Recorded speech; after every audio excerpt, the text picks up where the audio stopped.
Georgia lawmakers continue to impose laws for traffic on the interstates and highways.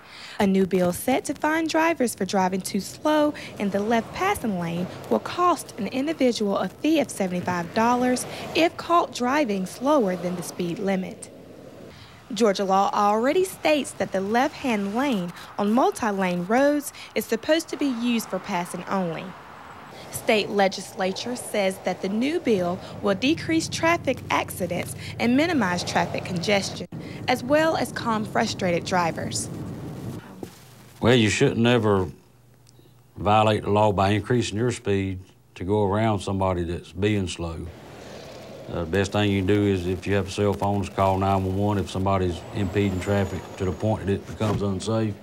You don't want to put yourself in risk just to try to save a minute or two to get around them. If all governmental procedures are cleared, this bill will take effect in July. Under Georgia law, it is already a misdemeanor to drive slow in the fast lane. This new proposal would keep drivers in legal limits and force them to practice proper lane usage. For VSU TV News, I'm Datonia Hughes.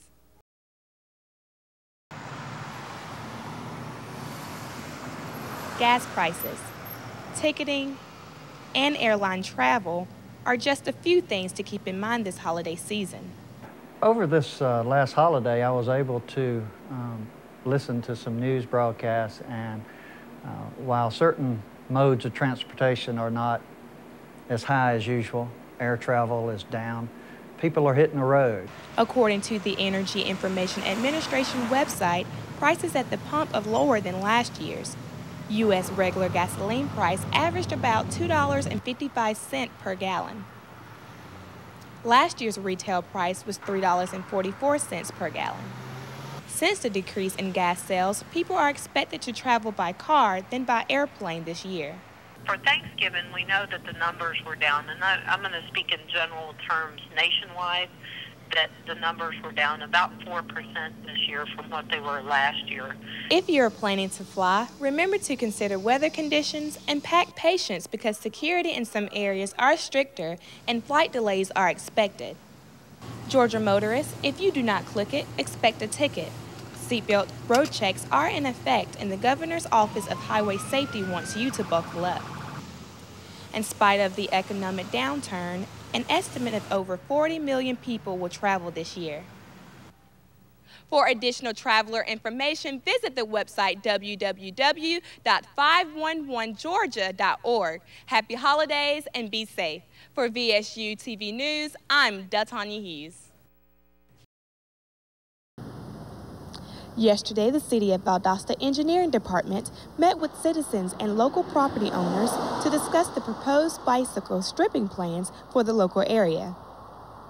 Bicycle lanes will be added from East Park Avenue to Mary Street, as well as Alden Avenue from Patterson Street to William Street. Being that these lanes will be located in a residential area near Valdosta State University, parking just got tougher for college commuters. Well, as everyone knows, parking is very, very horrible. It's very hard to find spaces, and even to park close to campus without walking with 10 minutes from your car. So it's really going to make parkers go further back, and that's going to cause people, to be late or to even find somewhere to park. Georgia Bruce, a senior citizen of the local area, stated that bicycle lanes are a necessity because it would minimize traffic on the sidewalks, and she'll avoid being ran over by people on bikes. If you inquire more information about bicycle lanes, such as when these plans will take effect, contact the engineering department at 259-3530. For VSU TV News, I'm Datonia Hughes. From that day to now, potentially, the University System of Georgia's budget could face another reduction totaling $300 million. Fiscal year 2011 proposed reductions in existing and developing academic programs, jobs, and other programs. all of the income comes from students. And so ultimately, if you're going to address an imbalance of revenue, you got to grow class size or reduce faculty and staff. It'll mean larger classes, fewer faculty and staff. Last week, President Slosh addressed the university faculty and staff, as well as the community, on how these potential cuts could affect Valdosta State University, especially students.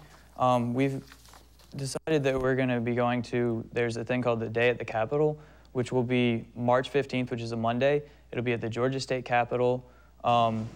It's for people who are protesting this budget cut. This is something that it's not anything the administration has asked us to do. We've taken this upon ourselves, and we're conversing with other SGA presidents and vice presidents about this. This rally is not only open to SGA representatives, but to any student wanting to tag along. Valdosta State is not the only university affected by these changes if implemented. Fees such as technology, student health fees, and athletic fees are not subject to change. For VSU TV News, I'm Datonia Hughes. Organizations at Valdosta State University come together to organize a service event called A Night to Remember. These groups include Alpha Phi Omega, Order of the Eastern Star, and Converse Hall.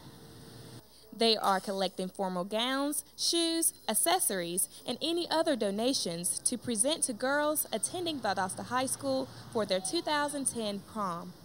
And we started it last year, me and some of my lodge sisters in the Order of the Eastern Star. We came across a lot of young ladies as we were helping them out in the school system that have pretty good grades or that are trying, to graduate, working really hard, and they were going to miss their senior prom because they couldn't afford to get dresses or to get the services to attend prom. So what we did was we decided to have a drive, and we took up dresses, and we took up shoes and all those different services and things, and we donated to the girls last year, and it was a really good success. And so we decided that we wanted to make it an annual event, and we're doing it again this year. To donate, contact Cookie Garrett at 229-245-4364. The deadline for all donations is by noon on April 1st. Valdosta High School Junior and Senior Prom is scheduled for April 24th. For VSU TV News, I'm Datonia Hughes. According to the International Communications Research Poll, voters find it helpful to up the tax in cigarettes by $1. This $1 increase would assist struggling states during this economic downturn, says health advocates. I know that President Obama not too long ago passed a law restricting and I think making illegal many of the flavored cigarettes. And that really kind of upset me because, we're supposed to live in America and it's a country of free choice. Nonprofit groups support that taxing tobacco more would help discourage smoking. Well, personally, I do not smoke, do not care for smoking, but it does affect my family because my mom smokes. She really is addicted to the nicotine, so she's been smoking for a long time, and it really is bad for her health because she just had kidney failure, and the doctors have pretty much told her that she shouldn't smoke, but because of the nicotine addiction, she still continues to smoke. Analysts agree that higher taxes may prompt individuals to quit, but some smokers simply switch to the cheaper brands. A report showed that last year the prices jumped 70 or 80 cents per pack. However, Georgia still has one of the lowest state taxes in the nation. The average state cigarette tax is $1.34 per pack, overall costing a person a little over $4 out of the pocket. The World Health Organization says that tobacco is the leading preventable cause of death globally. The International Communications Research Poll projects that the revenue that each state earns by increasing cigarette taxes shows a reduction of people smoking by 4%. This adds $9 billion to each state's budget each year, also decreasing health care costs. For VSU TV News, I'm Datonia Hughes.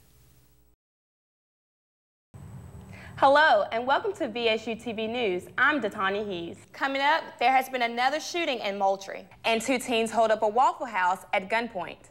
Your VSU TV News starts right now.